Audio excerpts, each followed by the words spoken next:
नमस्कार. आज आपण बोलणार आहोत एका जबरदस्त योजनेबद्दल. एक अशी योजना जी ग्रामीण भागाचं चित्रच बदलून टाकू शकते. ही खरंच एक खूप पॉझिटिव्ह आणि महत्वाची बातमी आहे. चला तर याबद्दल जरा सविस्तरपणे जाणून घेऊया. बघा हा आकडा 5 कोटी रुपये. आता ही काही साधीसुधी रक्कम नाहीये. ही एका मोठ्या सरकारी योजनेतून मिळणारं एक प्रचंड मोठं बक्षीस आहे. तर मग हे बक्षीस नक्की आहे तरी काय आणि कुणाला मिळणार आहे, चला बघूया.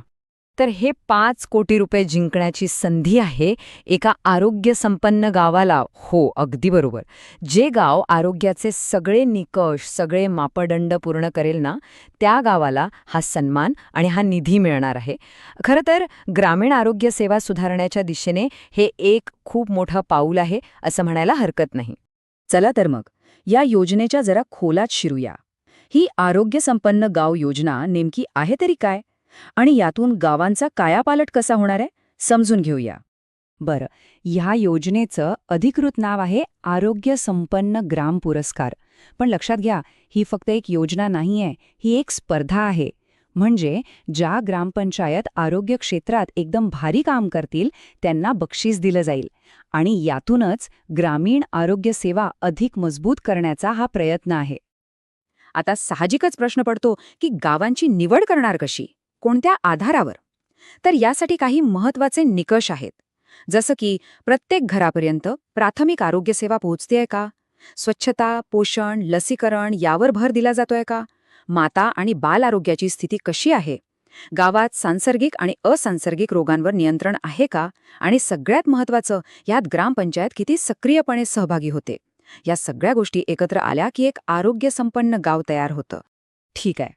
आता पुढे जाऊया आणि बघूया की या स्पर्धेची रचना कशी आहे आणि जी बक्षिसांची रक्कम मिळणार आहे ती गावाच्या विकासासाठी नेमकी कशी वापरली जाईल. तर ही स्पर्धा 3 टप्प्यांमध्ये होणार आहे. पहिला टप्पा आहे जिल्हा पातळीवर, त्यानंतर विभागीय पातळी आणि शेवटी राज्य पातळी. म्हणजे प्रत्येक टप्प्यावर चांगलं काम करून पुढे जायचंय, तेव्हा कुठे ते अंतिम विजेतेपद मिळणार आहे. आता येऊया सगळ्यात महत्वाच्या गोष्टीकडे, म्हणजे पैशांकडे.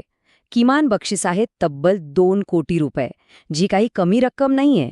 पण खरी गंमत आहे राज्य पातळीवर, जिथे विजेत्या गावाला चक्क 5 कोटी रुपयांचा जॅकपॉट लागू शकतो. पण थांबा, इथे एक महत्वाची गोष्ट आहे. ही रक्कम कुठेही कशीही वापरता येणार नाही. या पैशांचा वापर फक्त आणि फक्त गावाच्या विकासासाठीच करायचा आहे. म्हणजे आरोग्य सुविधा सुधारण्यासाठी, स्वच्छतेच्या प्रकल्पांसाठी, पाणीपुरवठा चांगला करण्यासाठी आणि पोषणाच्या योजनांसाठी. थोडक्यात काय, तर यातून गावाचा खराखुरा विकास साधला जाईल. आता आपण हे बघूया की या योजनेमागची मूळ संकल्पना काय आहे, यामागचा विचार काय आहे. तर या योजनेचा मूळ उद्देश काय आहे? सरकारला यातून काय साधायचं आहे? तर उद्दिष्ट अगदी स्पष्ट आहेत. प्रत्येक कुटुंबापर्यंत दर्जेदार आरोग्य सेवा पोहोचवणं, गावागावात आरोग्याबद्दल जागरूकता वाढवणं आणि आरोग्य व्यवस्थापनामध्ये ग्रामपंचायतींना सक्षम बनवणं. या सगळ्या गोष्टी जर एकत्र आल्या तर ग्रामीण विकासात एक मोठी क्रांती घडू शकते. आणि हे जे घोषवाक्य आहे ना, निरोगी गाव समृद्ध गाव, हे या योजनेचं सार अगदी 2 शब्दांत सांगून जातं. याचा अर्थ खूप सरळ आणि सोपा आहे. आरोग्य हाच समृद्धीचा पाया आहे. गाव जर निरोगी असेल तरच ते समृद्ध होऊ शकतं. मग प्रश्न असा आहे की या योजनेमुळे ग्रामीण आरोग्याच्या क्षेत्रात एक नवं पर्व सुरू होईल का?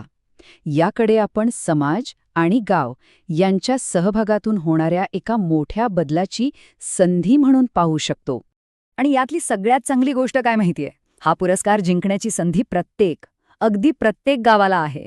ही एक खुली स्पर्धा आहे, जणू काही विकासासाठी दिलेली एक हाक आहे. पण अर्थातच हे इतकं सोपं नाहीये. या यशासाठी एक सूत्र आहे आणि ते म्हणजे सगळ्यांनी एकत्र येणं. ग्रामपंचायत, गावातले लोक, आशा वर्कर, आरोग्य कर्मचारी या सगळ्यांना मिळून काम करावं लागेल. कारण जेव्हा सगळेजण एकजुटीने काम करतात तेव्हाच मोठे बदल घडतात. तर मग सगळ्यात मोठा आणि शेवटचा प्रश्न हाच उरतो की ही योजना खरंच ग्रामीण आरोग्यामध्ये क्रांती घडवून आणेल का? याचं उत्तर आपल्याला येणारा काळच देईल.